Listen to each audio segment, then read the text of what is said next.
টাকাটা তোর হতে পারে, কিন্তু এই বাড়ি জমি সব আমি আমার নামে করেছি।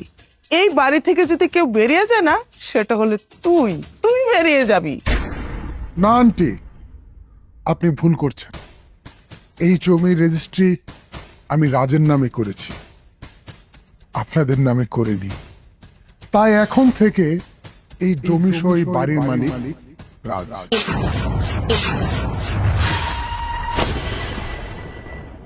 মা, মা,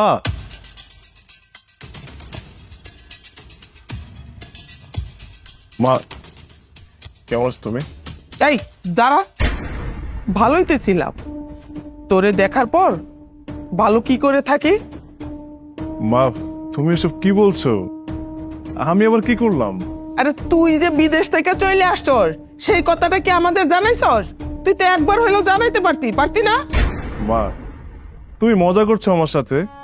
আরে, আমি বাড়িতে আসবো সেটা বলতে হবে নাকি? আমি ভেবেছি আমি বিদেশ থেকে আসছি, তোমাদেরকে সারপ্রাইজ করব, কিন্তু দেখছি এখন তোমরা খুশি হওনি মনে হয়। মা, আমি যে এসছি, তোমরা কি আসলে খুশি হওনি? হ্যাঁ, মেলা খুশি হয়েছি, মন চাইতেছে তোরে মাথায় উঠে নাচি। তোকে দেখে মনে হচ্ছে যে ব্যান্ড পার্টি বাজে তোকে ঘরে নিয়ে যায়। কিরে বোন, তোরা এসব কি কথা বলছিস? আমি এতদিন পর দেশে আসলাম, তোরা উল্টো আমাকে দেখে খুশি হয়ে যাবি। আর তোরা কি উল্টা পাল্টা কথা বলে যাচ্ছিস বলতো? খবরদার, তুই আমার মেয়েদেরকে বোন বলে ডাকবি না। এই চুপ, একদম চুপ, আমার মারে তুই মা বলে ডাকবি না। হ্যাঁ, তুই একদম ঠিক বলেছিস। এই, তুই আমাদেরকে বোন বলে ডাকিস কেন? হ্যাঁ, তুই আমাদের সৎ ভাই। বাহ, বাহ, বাহ, বাহ, আজকে তোদের মনে হচ্ছে আমি তোদের সৎ ভাই, অথচ দেখ, সেই ছোটবেলা থেকে গাধার মতো খেটেছি, কষ্ট করেছি, শুধুমাত্র আমার বোনগুলো ভালো থাকবে এই জন্য। আমার মা আজকে আমাকে চিনতে পারছে না। আমার মা বলছে আমি তোদের সৎ ভাই, আর তোরাও বলছিস আমি নাকি তোদের সৎ ভাই। আসলে ব্যাপারটা কি জানিস, সেই ছোট্টবেলা থেকে কষ্ট করেছি শুধুমাত্র তোরা ভালো থাকবে এই জন্য। আর মা, তুমি কি জানো এই পৃথিবীতে সৎ সৎ কথাটা খুব ভালো একটা শব্দ। আর মা, মা হচ্ছে খুব মধুর একটা শব্দ। আর যখন তুমি এই দুইটা শব্দকে একসাথে করবে, তখন এটা একটা খারাপ শব্দে পরিণত হবে, সৎ মা। আর যেটা এখন আমার সামনে দাঁড়িয়ে আছে, যে মানুষটা হচ্ছ তুমি। হ্যাঁ মা, তুমি আমার সৎ মা।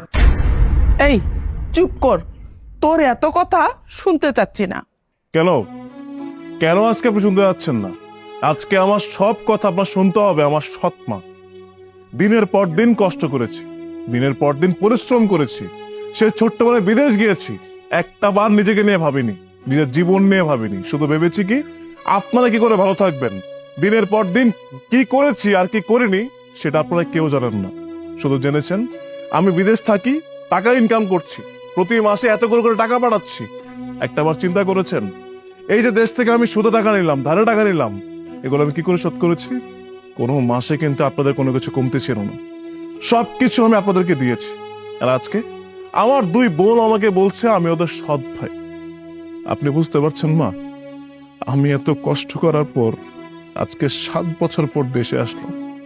7 বছর পর দেশে আসার পর যদি আমার বোনরা আমাকে সৎ ভাই বলে, সেটা আমার কাছে কেমন লাগতে পারে? আমি না মা, খুব খুশি নিয়ে এসেছিলাম যে আমার পরিবার পরিজন এতদিন যাবৎ দেখি না, সেই মানুষগুলোকে আজকে গিয়ে দেখবো, সেই মানুষগুলো আমাকে দেখে খুব আনন্দে মেতে যাবে। কিন্তু না মা, আমি ভুল ছিলাম। আমি কখনো আসলে আপনাদেরকে পর মনে করতে পারিনি, তো তাই আপন ভেবে অনেক কিছু ভেবে ফেলেছিলাম, এটা আমার ভুল ছিল।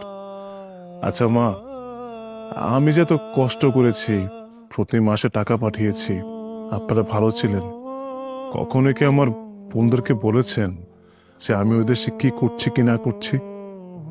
কখনো বলেন? আপনার মনে আছে মা, যখন বাবা মারা গেছিল, বাবা মারা যাওয়ার পর আপনি আমার হাতটা ধরে বলেছিলেন আমার এই ছোট দুটো বোনকে নিয়ে আপনি কোথায় যাবেন, কোথায় গিয়ে থাকবেন, কি করবেন? তখন না মা, আমি আর না করতে পারিনি। এই পুরো সংসারের হালটা আমিই ধরেছিলাম। কত কষ্ট করেছি মা ছোটকাল থেকে। আমার বোনগুলো না বুঝুক, আপনি তো সব দেখেছেন। একটা সময় যখন দেখলাম যে আসলে এগুলো দিয়ে হচ্ছে না, তখন মানুষের কাছ থেকে ধার দেনা করলাম, সুদে টাকা নিলাম, সেই টাকা দিয়ে বিদেশ গেলাম। সেখানে গিয়েও কষ্ট করলাম দিনের পর দিন, শুধুমাত্র আপনাদেরকে ভালো রাখার জন্য। আজকে বাড়ি করেছেন, তাও কিন্তু আমার টাকায় করেছেন মা। আজকে আপনারা যে দামি সোফায় বসে টিভি দেখেন না মা, সেটাও কিন্তু আমার ঘাম চালানো টাকা দিই। কোনো কিছু কিন্তু আপনারা করেননি, আমি আপনাদের সুখের জন্য সব করে দিয়েছি মা। নিজের সুখটা ভুলে গিয়েছি যে আমার জীবনে যে সুখের প্রয়োজন আছে। সমস্যা নেই মা, যেহেতু বাড়িটা আমার টাকা দিয়ে করেছি আমি, সেহেতু বাড়িটার তো মালিকও আমি। আপনারা এক কাজ করুন, আপনারা আমার বাড়ি থেকে বেরিয়ে যান। আমি না আপনাদেরকে সহ্য করতে পারছি না। বাহ, আরে তুই বললেই কি আমি এই বাড়ি থেকে বেরিয়ে যাব? না, বেরিয়ে যাব না। কারণ টাকাটা তোর হতে পারে, কিন্তু এই বাড়ি জমি সব আমি আমার নামে করেছি। এই বাড়ি থেকে যদি কেউ বেরিয়ে যায় না, সেটা হলে তুই তুই বেরিয়ে যাবি। না আন্টি, আপনি ভুল করছেন। আমি জানতাম সৎ মারা সহজে আপন হয় না, আর হতেও পারে না। কিন্তু রাজ রাজ আপনাকে অন্ধের মতো বিশ্বাস করত, কিন্তু আমি আপনাকে বিশ্বাস করতাম না। আর এই সুযোগেই তো আমি গেমটা খেলেছিলাম। এই জমির রেজিস্ট্রি আমি রাজের নামে করেছি, আপনাদের নামে করিনি। তাই এখন থেকে এই জমি সহ এই বাড়ির মালিক রাজ। বন্ধু, তুই আসলে ঠিকই বলেছ, সৎ পা কখনো আপন হতে পারে না। আজকে এটা আমি হারে হারে বুঝতে পারছি। কি ব্যাপার, আপনারা এখনো দাঁড়িয়ে আছেন কেন? বাড়িটা খালি করুন। বাবা, আমি বাড়ি ছেড়ে দেব মানে? আমরা কোথায় যাব, কোথায় থাকবো? মা, আমি এখন এই মুহূর্তে আপনাকে সেই ছোট্টবেলা যেমন দেখেছিলাম আমার কাছে একত্র মিলিত করেছিলেন, সেই একত্রী মিনতি আমি আবারও দেখতে পাচ্ছি।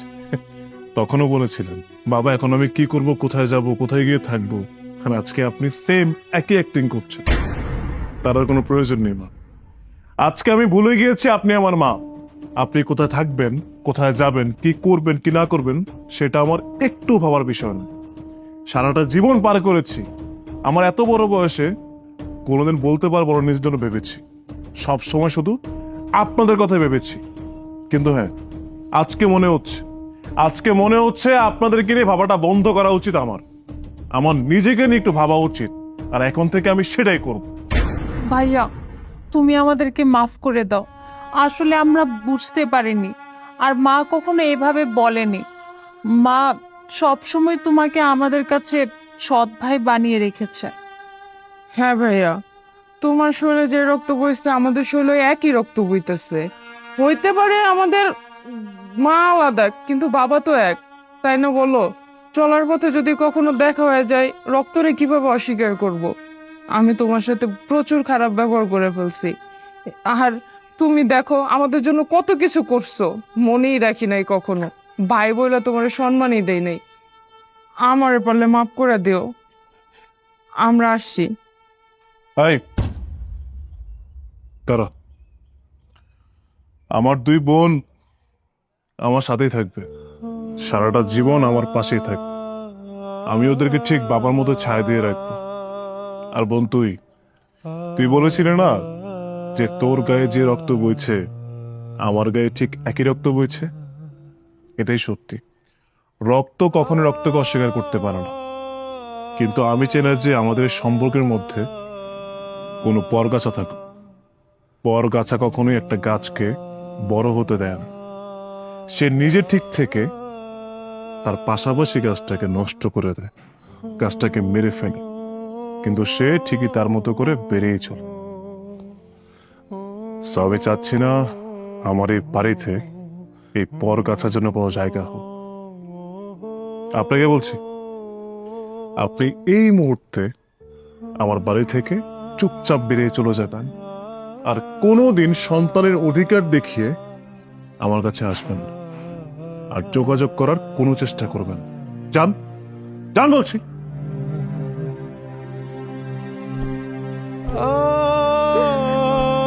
আর চল না, আমরা ভেতরে যাই, এখানে দাঁড়িয়ে থেকে কি করবো?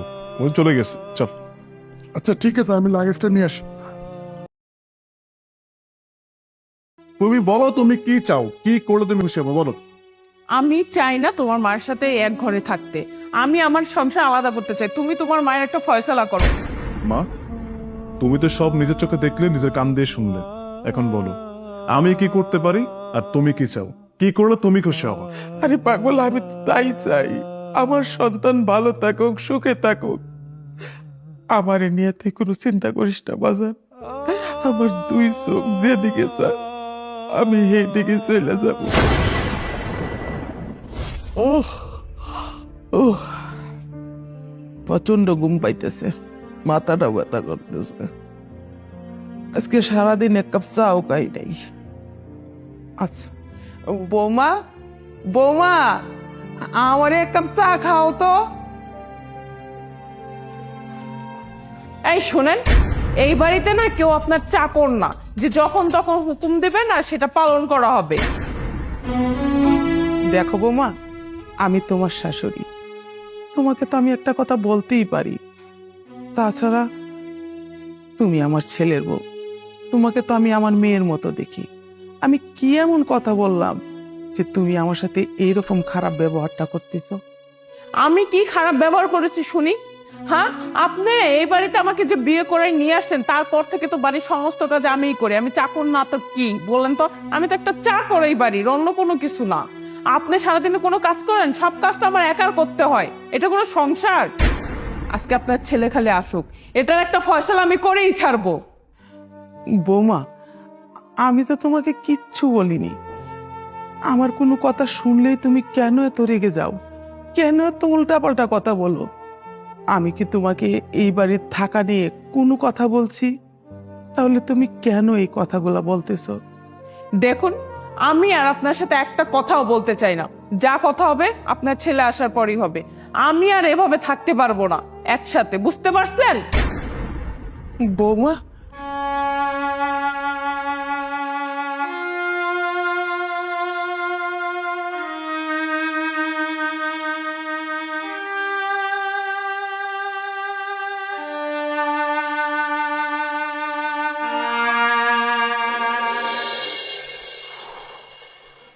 অফিসের কাজে এত চাপ, কি হলো আজকে মুখ গুমরা করা আছে কেন? আবার কি হয়েছে? আমার মুখ তো এমনই, আমার মুখ অলওয়েজ গোমরা। তোমার মার মুখ তো অনেক সুন্দর, তাই না? তুমি তোমার মাকে ডেকে জিজ্ঞাসা করো যে কি হয়েছে। রোজ রোজ না আমি তোমাকে বলতে পারবো না। আচ্ছা মাহি, আমি সারাদিন অফিস করি, বাসায় আসি শান্তির জন্য, একটু ভালোভাবে থাকবো এই জন্য। বাসায় এসে তোমার ঝামেলা নয়তো মায়ের ঝামেলা, প্রত্যেক দিন দিন কি মানুষ ঝামেলা মিটমাট করতে পারে? এটা আমার দ্বারা সম্ভব? আমি কয়দিকের প্রেশার নিব? অফিসের প্রেশার নিব, বসের প্রেশার নিব, নাকি তোমার প্রেশার নিব? আমার না মাথার কাজ করতে হবে, আমি পাগল হয়ে যাচ্ছি। তুমি বলো, তুমি বলো আমি কি করলে ভালো হবে? তুমি কি চাও বলো সেটা। আমাকে বলতিছো কেন এত কথা? হ্যাঁ, তুমি তোমার মাকে বলো না সে কেন এরকম করতেছে। তাকে ডেকে জিজ্ঞাসা করো সে আমাদের সাথে ভালোভাবে থাকতে চায় নাকি থাকতে চায় না। ঠিকই বলেছো, প্রত্যেক দিনের ঝামেলা না ভালো লাগতেছে না, আমি ফেড আপ হয়ে গেছি। আজকে একটা ফয়সালা করতে হবে, একটা বিহিত করতে হবে যে বাসায় আসলে কি হচ্ছে আর কে কি চায়। মা, ও মা, একটু এদিকে আসো। কিরে বাবা, কেন ডাকতেছিস? আচ্ছা বলো তো, আজকে আবার কোন নাটক জড়িয়েছো তোমরা? প্রত্যেক দিন বাসায় আসলে তোমার ঝামেলা নয়তো ওর ঝামেলা, দুজনের ঝামেলা শুনতে শুনতে মাঝখান থেকে আমার কান ঝালাপালা হয়ে গেছে, আমি আর পারতেছি না। এদিকে অফিসের প্রেশার, এদিকে তোমাদের প্রেশার, মানে আমি কি বাসা শান্তির জন্য আসি না? না বাবা, তেমন কিছুই হয় নাই। আমি আজকে বৌমারে বললাম যে বৌমা আমার এক কাপ চা দিবা, আমি সারাদিন চা খাই নাই। বৌমা আমারে অনেক উল্টাপাল্টা কথা কইছে, আরো বলতেছে আমি কি এই বাসার চাকর, যে এই বাসায় আপনারা সবাই থাকবেন, পায়ের উপর পা উঠায় বৈশা খাবেন, আর আমি আপনাদের কি দাসীবাদী যে আপনাদের কাজ করে খাওয়াবো? আরো অনেক কথা বাবা, আমি এত কিছু বলতে পারবো না। তুই তোর বউরে জিজ্ঞাসা কর, তোর বউ কি চায়। তোর বউ যা চায় তুই তাই করবা যা। দেখুন, আপনি একদম মিথ্যা কথা বলবেন না। বুড়ো বয়সে এত মিথ্যা গুছায় বলেন কিভাবে? হ্যাঁ, আপনি আমাকে বলছেন না আপনি এবারে শাশুড়ি, আপনি কোনো কাজ করতে পারবেন না, সব কাজ আমি করব কারণ আমি এবারে ছেলের বউ। বলেন না, আপনি এখন কেন মিথ্যা কথা বলতেছেন? এই চুপ থাকো, দুইজনের একসাথে কথা শুরু করে। ডাক দিলাম সমাধান করব, তুমি ঝগড়া করতেছো, মাও ঝগড়া করতেছে। কি পাইছো তোমরা? মানে আমার কি মানুষ মনে হয় না? আচ্ছা ঠিক আছে, তুমি বলো, তুমি বলো তুমি কি চাও, কি করলে তুমি খুশি হবো, বলো। আমি চাই না তোমার মায়ের সাথে এক ঘরে থাকতে, আমি আমার সংসার আলাদা করতে চাই। তুমি তোমার মায়ের একটা ফয়সালা করো, এইভাবে সংসার করা যায় না, বুঝতে পারছো? তোমার মায়ের সাথে আমি থাকতে পারবো না। তোমার কি এটা শেষ কথা? হ্যাঁ, আমার এটাই শেষ কথা। মা, তুমি তো সব নিজের চোখে দেখলে, নিজের কান দিয়ে শুনলে। এখন বলো আমি কি করতে পারি আর তুমি কি চাও, কি করলে তুমি খুশি হবা? বাবারে, সবই শুনছি, এমনকি আমি বুঝতেও পারছি যে আমি তোর সংসারে উটকো একটা ঝামেলা। আমি যদি এই সংসারে না থাকি, তোরা দুইজন সুখে শান্তিতে থাকতে পারবি, ভালো থাকবি। আরে পাগল, আমি তো তাই চাই, আমার সন্তান ভালো থাকুক, সুখে থাকুক। আমার নিয়ে তুই কোনো চিন্তা করিস না বাজার। আমার দুই চোখ যেদিকে যায় আমি সেই দিকে চলে যাব।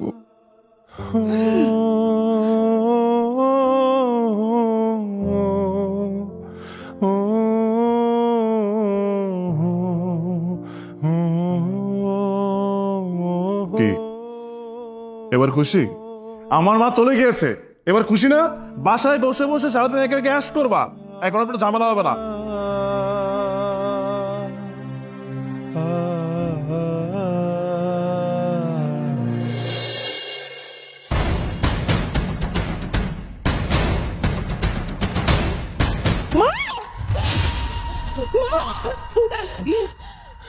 এই কি হয়েছে? এত রাতে চিন্নি উঠলে কিছু হয়েছে? আমার মাকে এনে দাও, আমার মা কোথায়? মাকে এনে দাও। আরে তুমি কার মার কথা বলছো? আমার মানে কি তোমার মা? তো বুঝিয়ে বলো। আরে তোমার মা, আমার শাশুড়ি মা, মানে আমার মা। আমার মাকে এনে দাও না প্লিজ। এখন এসব কি বলছো? তুমি তো নিজে মাকে বের করে দিয়েছো, আর মা তো সেদিনই চলে গিয়েছে। এখন হুট করে মার কথা বলছো, কিছু হয়েছে? চলে গেছে মানে? মা কোথায় গেছে? আরে সেটা কি আমি বলতে পারি নাকি? মা তো বলেছিল ওনার দু চোখ যেদিকে যায় সেদিকে চলে যাও। ওগো, তুমি প্লিজ প্লিজ আমার মাকে এনে দাও না প্লিজ, আমি তোমার কাছে রিকোয়েস্ট করতেছি, আমার মাকে আমার কাছে আইনা দাও। কেন? তুমি তো বলেছিলে মাকে চলে যাওয়ার জন্য, এখন হুট করে মাকে আমি কোথায় পাবো? কিছু হয়েছে নাকি আমাকে বলো সেটা। জানো, আমি না খুব ভয়ঙ্কর একটা স্বপ্ন দেখছি। আমি দেখছি আমার ছেলের বউ আমাকে অনেক নির্যাতন করতেছে, মারধর করতেছে। আমাকে বলতেছে তুই যখন বউ ছিলি তখন তোর শাশুড়ির সাথে তুই অনেক খারাপ ব্যবহার করছিস, গায়ে হাত তুলছস, অনেক খাটাইছস, তারপর বাড়ি থেকে বের করে দিছস। এখন আমি তোর ছেলের বউ, আমি তোর সাথে এইটাই করব, তোকে আমাদের সংসারে রাখবো না, তুই একটা বাড়তি বোঝা। এই সমস্ত কথা বলে আমাকে না অনেক মারধর করছে, তারপর আমাকে রাস্তায় বের করে দিছে। আমার যাওয়ার কোনো জায়গা ছিল না, আমি ডাস্টবিনে পচা খাবার খাইছি, রাস্তার পাশে ঘুমাইছি। আমার না খুব কষ্ট হয়েছে জানো। আমি এখন বুঝতে পারছি এগুলো কেন দেখছি, কারণ আমি আমার শাশুড়ির সাথে এই ব্যাপারগুলো করছি, এই জন্য আল্লাহ আমাকে স্বপ্ন দেখাইছে। হ্যাঁ, তুমি দয়া করে আমার মারে আয়না দাও না আমার কাছে, আমি আমার মার কাছে মাপ চাবো। আমার মা আমার মাপ না করলে আল্লাহ আমার মাফ করবো না, শেষ বয়সে আমার অবস্থা খুব খারাপ হবে।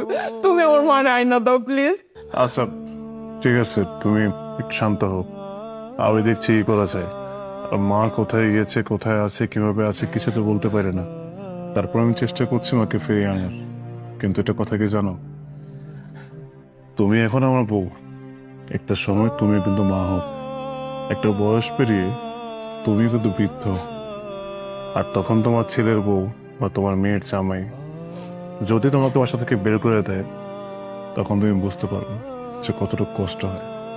আমি তোমার দিকে তাকিয়ে আর আমার পরিবারের দিকে আমি শুধুমাত্র আমার সংসারটা ঠিক রাখার জন্য ওই দিনে ডিসিশন নিয়েছিলাম, কিন্তু আমি জানি যে সিদ্ধান্ত আমি নিয়েছিলাম সেটা ঠিক ছিল না। আমি চেয়েছিলাম তুমি কোনোভাবে বুঝতে পারো, আর এটা আমার বিশ্বাস ছিল তুমি কোনো একদিন ঠিকই বুঝতে পারো। আর দেখ, আল্লাহকে খেলো, তোমাকে সে কত তাড়াতাড়ি সবকিছু বুঝিয়ে দিয়েছে। টেনশন নিও না, মা কেনার ব্যবস্থা করছে, কিন্তু আমি যে কথাগুলো বললাম সেগুলো একটু মাথায় রাখবে, কাছে আসবে। এখন ঘুমিয়ে পড়ো, অনেক রাত হয়ে গিয়েছে, জেগে থেকো না, শুয়ে পড়ো।